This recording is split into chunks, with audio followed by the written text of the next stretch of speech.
Closed captioning is brought to you by Insect Defend Patch, DEET-free protection from biting insects. If you're fishing in fast water conditions, like the Detroit River, whether you're fishing for walleye or for white bass, it sometimes helps use a jig that has a stand-up head, and that's what I'm holding in my right hand. Now you can see that this one does come equipped with a grub barb, and it also has a flat area, and it's missing some of the weight. It's not a round jig head like the standard one. Now watch what happens when I put it in the palm of my hand. You can see that it stands up. So it's called a standing up jig head.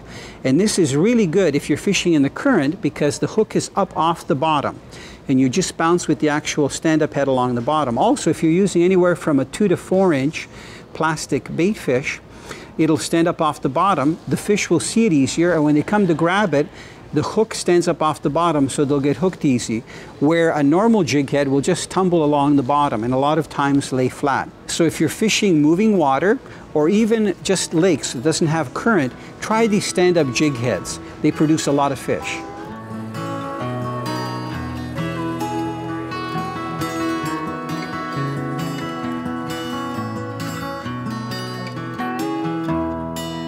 Because of the current, and we're fishing anywhere from about 10 to about 20 feet of water, we've gone to 3/8 and half-ounce jig heads. Look at the size of the white bass. Pat, I'm amazed at how healthy these fish are. I'm going to see if I can hold it up right by the jig head. Look at Pat, beautiful. That guy was hooked just on the top of the mouth.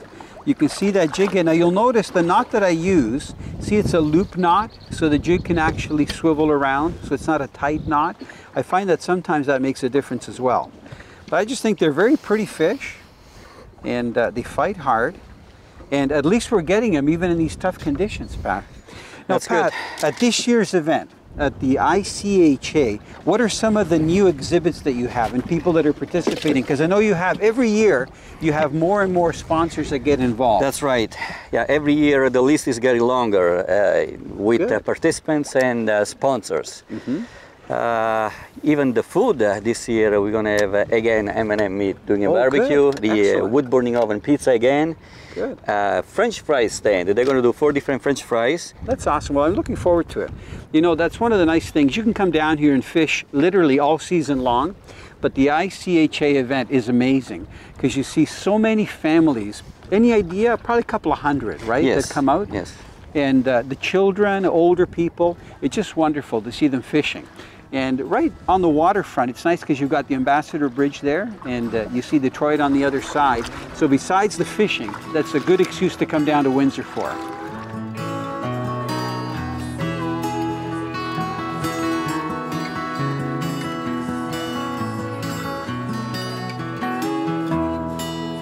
When you talk about fishing for white bass, it's really good to have an assortment of lures that are the size of the fish they feed on. What I'm holding up here are the spoons that Barb had really good success on, and I also caught some fish on them yesterday. This particular one here is called the Lucky Strike, and it's the Rocket. Over here we have the Banshee. The Banshee has a really high curvature. I'm just going to hold it sideways so you can see. So it has a lot of flutter and flash. The Rocket that's over here is much more streamlined, so it dives down a little bit deeper, and you can really work it almost like a vertical jigging spoon. So Barb caught some really nice fish on that one. Now the half wave, which I'm holding up here, also works well, and it's nice because it's a little bit heavier. Now you'll notice that the one thing all these spoons have in common, they're not too large. They're about 2.5 to 3 inches long, and they're all very natural colors, either in gold or in silver. The only one that has a little bit of paint on it is the half wave, and that's the way it comes. But all these spoons are ideal, not just for catching white bass, but also if you're casting for largemouth and smallmouth bass, and even fishing for walleye. So if you're fishing current areas like we were today, having a good assortment of these Lucky Strike spoons will really help you catch more fish.